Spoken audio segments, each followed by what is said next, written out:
Assalamu alaikum doctors. In this video I am discussing clinical examinations. I enter into the room and the examiner command me, that is, do the general examination of this child. Suppose that is also 10 to 11 years age old big child. So first general examination, I wash my hand, I introduce myself. Hello, good morning. I am Dr. Ima, one of the doctor in this hospital. I want to examine you today generally. Okay, I intro and repo. So how are you?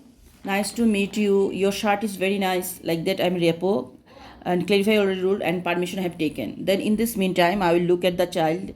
One look, his general condition, his short, tall, or upper age, his measurement, his mentality. When I asking the question, he's answering properly or not, his puberty started or not, surrounding anything he has today take with him or not, any device he wear or not, like hearing aids, ear aids, and then syndromic features or not.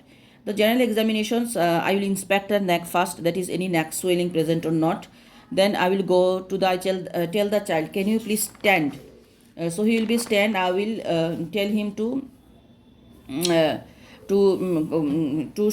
his pant up to the mid thigh.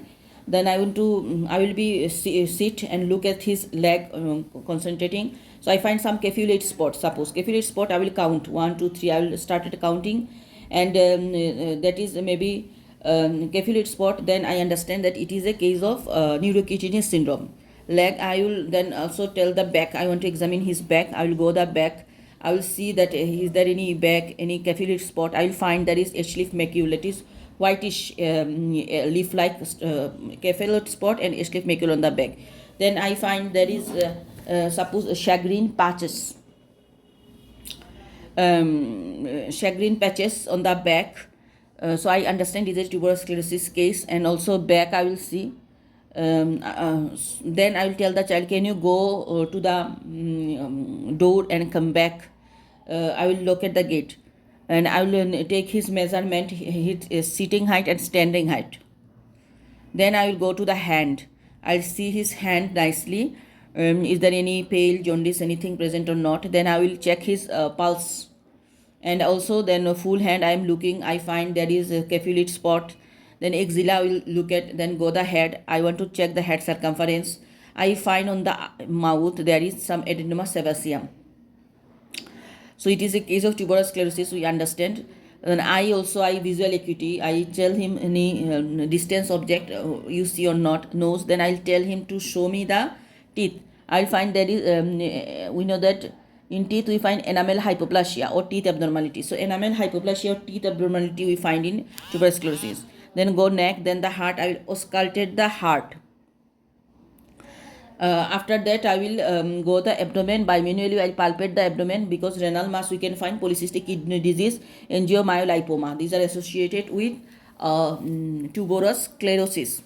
So I will look at that abdomen. Then I go the there is the Babinski reflex I will check. Then I will complete my examination by measuring the blood pressures, rectal examination, because tuberous sclerosis is associated with the rectal polyp, fundus examination of the eye, papilloedema, and full development assessment, because they with developmental delay, autism associated with. And I like to ask the mother some history, like family history. It is an autosomal dominant condition, and history of any seizure. Inverted spasm is associated with tuberous sclerosis. So again, I would like to complete my examination by doing the measuring the blood pressures, and the rectal examination, measuring blood pressure, rectal examination, tenor staging, developmental assessment as autism associated with that, and fundus examination of the eye. And also I would like to ask the mother, is there any family history positive or not, because it is an autosomal dominant condition, any history of seizure present or not. We know infantile spasm is associated with tuberous sclerosis. So this is my examination. Then they ask me, present your case and management. Presentation today I got the chance to examine, suppose Ali. Ali is a 10 years age old boy. He is well communicating, well grown for his age, and no any device attached. He is not any distress. And on examinations I actually find they have some multiple capillate spot. There are more 6 in number. The size, the greater one more than 15 millimeter in diameter, the size, and I find H-leaf macule. I find shagreen patches. There is adenoma sebaceum on his face. There is in the finger periungual fibroma. Okay, periungular fibroma you can find in the tuberous sclerosis, periungual fibroma. And also on the head we can be find like head circumference increase, BP shunt, I will tell that what I find. I, that is visual acuity because retinal phacoma associated with that. Teeth, we find gingival fibroma, enamel hypoplasia. Okay, CVS can be, we find rhabdomyoma, and the abdomen renal mass I can find. So putting together, it is a case of neurocutaneous syndrome. On top, tuberous sclerosis, and the DD is neurofibromatosis. So how can we manage the child? For management purpose, first of all, I will complete the examinations. I will take the history. I will revise my note. I will do some investigations and involve the multidisciplinary team. The investigation I will do, first of all, Woodley examination for the Ashleaf macule, genetic study, it is an autosomal dominant conditions, an imaging study like abdominal ultrasound, we will do ECG, echo, we will do an eye examination, sleep examination of the eye, we will do. These are urine analysis, urea electrolyte renal function test, these are we are doing, and multidisciplinary team we involve. What are the multidisciplinary team we involve in tuberous sclerosis? My pediatrician, neurologist, ophthalmologist, ENT, endocrinologist, then